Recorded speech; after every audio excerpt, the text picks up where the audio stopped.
Hi hello ನಮಸ್ಕಾರ ಸ್ನೇಹಿತರೆ, ನಾನು ನಿಮ್ಮ ಪ್ರೀತಿಯ ಸಹನಾ ರಮೇಶ್ ಕುಕಿಂಗ್ ಬ್ಲಾಗ್ಗೆ ಸ್ವಾಗತ. ಯಾರೆಲ್ಲ ಇನ್ನೂ ನನ್ನ ಚಾನಲ್ನ ಸಬ್ಸ್ಕ್ರೈಬ್ ಆಗಿಲ್ಲ ದಯವಿಟ್ಟು ಸಬ್ಸ್ಕ್ರೈಬ್ ಆಗಿ ಹಾಗೂ ಬೆಲ್ಲೈಕನ್ ಮೇಲೆ ಕ್ಲಿಕ್ ಮಾಡೋದನ್ನು ಮರಿಬೇಡಿ. ನಾನಿವತ್ತೊಂದು ಪಲ್ಯದ ರೆಸಿಪಿನ ಹೇಳ್ಕೊಡ್ತೀನಿ. ನಮ್ಮ ಕಡೆ ನಾವು ಬದನೆಕಾಯಿ ಅಂತೀವಿ, ಕೆಲವು ಕಡೆ ಮುಳುಗಾಯಿ ಅಂತೆಲ್ಲ ಕರೀತಾರೆ.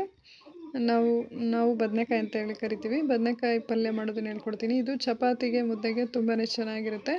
ನಾನು 4 ಮೀಡಿಯಮ್ ಗಾತ್ರದ ಬದನೆಕಾಯಿನ ಚಿಕ್ಕದಾಗಿ ಹೆಚ್ಕೊಂಡಿದ್ದೀನಿ, ಹಾಗೂ 1 ಬೌಲ್ ಕೊತ್ತಂಬರಿ ಸೊಪ್ಪು, 2 ಮೀಡಿಯಮ್ ಸೈಜ್ ಟೊಮೆಟೊನ ಚಿಕ್ಕದಾಗಿ ಹೆಚ್ಕೊಂಡಿದ್ದೀನಿ, ಹಾಗೂ ಸ್ವಲ್ಪ ಕಾಯಿ ತುರಿ, 2 ಈರುಳ್ಳಿನ ಚಿಕ್ಕದಾಗಿ ಹೆಚ್ಕೊಂಡಿದ್ದೀನಿ, ಹಾಗೂ 2 ಬೆಳ್ಳುಳ್ಳಿನ ಸುಲಿದು ಇಟ್ಕೊಂಡಿದ್ದೀನಿ.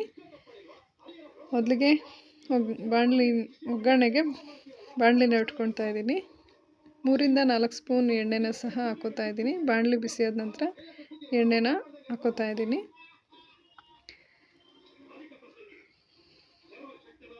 ಮೂರಿಂದ 4 ಸ್ಪೂನ್ ಎಣ್ಣೆನ ಹಾಕೊಂಡ ನಂತರ ನಾನು ಸ್ವಲ್ಪ ಸಾಸಿವೆನ ಸಹ ಹಾಕೋತಾ ಇದ್ದೀನಿ. ಎಣ್ಣೆ ಬಿಸಿಯಾದ ನಂತರ ಸಾಸಿವೆನ ಹಾಕ್ಕೊಂಡು ಸ್ವಲ್ಪ ಸಾಸಿವೆ ಎಲ್ಲ ಚಿಟಪಟ ಅಂದ ತಕ್ಷಣ ಸ್ವಲ್ಪ ಜೀರಿಗೆನೂ ಸಹ ಹಾಕೋತಾ ಇದ್ದೀನಿ.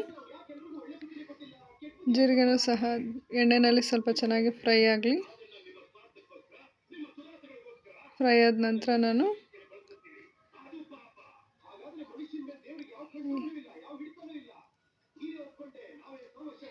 1 ಸ್ಪೂನ್ ಜಜ್ಜಿಟ್ಟಿರುವಂಥ ಬೆಳ್ಳುಳ್ಳಿಯನ್ನು ಸಹ ಸೇರಿಸ್ಕೊತಾ ಇದ್ದೀನಿ.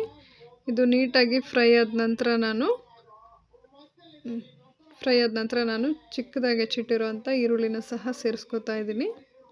ಈರುಳ್ಳಿನೂ ಕೂಡ ಒಂದು ಕಂದು ಬಣ್ಣ ಬರೋ ರೀತಿ ಉರಿಬೇಕು. ಗೋಲ್ಡನ್ ಬ್ರೌನ್ ಆಗೋವರೆಗೂ ಚೆನ್ನಾಗಿ ಫ್ರೈ ಮಾಡ್ಕೊಬೇಕು. ಯಾಕಂದರೆ ಇದು ಪಲ್ಯ ಆಗಿರೋದ್ರಿಂದ ತರಕಾರಿಗಳು ನೀಟಾಗಿ ಫ್ರೈ ಆಗಬೇಕು. ಮ್ಯಾಶ್ ಆಗೋ ರೀತಿಯಲ್ಲಿ ಬೆಂದ್ರೇ ತುಂಬಾ ಚೆನ್ನಾಗಿರುತ್ತೆ. ಹಾಗಾಗಿ ಚೆನ್ನಾಗಿ ಫ್ರೈ ಮಾಡ್ಕೊಳ್ಳೋಣ. ಇವಾಗ ಚೆನ್ನಾಗಿ ಬೆಂದಿದೆ. ಈಗ ನಾನು ಬದನೆಕಾಯಿಗಳನ್ನ ಹಾಕೋತಾ ಇದ್ದೀನಿ. ಹೆಚ್ಚಿಟ್ಟಿರುವಂಥ ಬದನೆಕಾಯಿನ ಹಾಕೋತಾ ಇದ್ದೀನಿ. ಹೆಚ್ಚಿಟ್ಟಿರುವಂಥ ಬದನೆಕಾಯಿನ ನೀಟಾಗಿ ಫ್ರೈ ಮಾಡ್ಕೊಬೇಕು ಎಣ್ಣೆಯಲ್ಲಿ.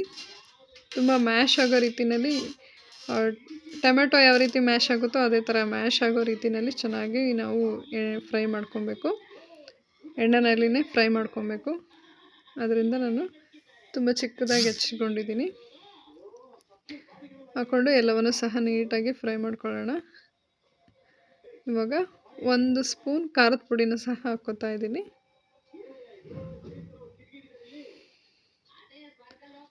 ನಂತರ ನಾನು 1 ಸ್ಪೂನ್ ಗರಂ ಮಸಾಲ ಸಹ ಹಾಕ್ಕೋತಾ ಇದ್ದೀನಿ, ಹಾಗೂ 1 ಸ್ಪೂನ್ ಸಾಂಬಾರು ಪೌಡ್ರು ಸಹ ಹಾಕ್ಕೋತಾ ಇದ್ದೀನಿ.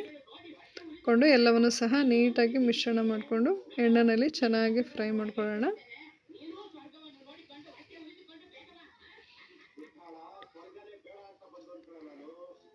ಈಗ ನಾನು ಟೊಮೆಟೊನ ಸಹ ಸೇರಿಸ್ಕೊತಾ ಇದ್ದೀನಿ. ಟೊಮೆಟೊನೂ ಸಹ ನಾವು ಮ್ಯಾಶ್ ಆಗೋ ರೀತಿಯಲ್ಲಿ ಚೆನ್ನಾಗಿ ಫ್ರೈ ಮಾಡ್ಕೋಬೇಕು.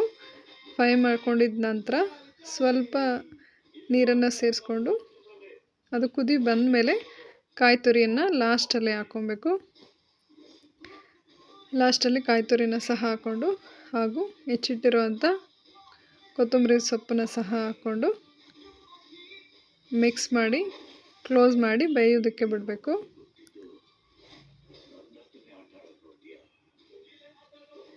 ಚೆನ್ನಾಗಿ ಮಿಕ್ಸ್ ಮಾಡಿಬಿಟ್ಟು ಒಂದ್ಸಲ ಅದರಲ್ಲಿರೋ ನೀರೆಲ್ಲ ಇಂಗೋ ರೀತಿಯಲ್ಲಿ ಚೆನ್ನಾಗಿ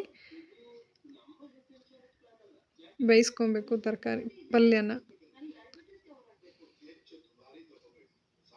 ಎಲ್ಲ ತರಕಾರಿಗಳು ನೀಟಾಗಿ ಮ್ಯಾಶ್ ಆಗೋ ರೀತಿಯಲ್ಲಿ ಬೇಯಬೇಕು.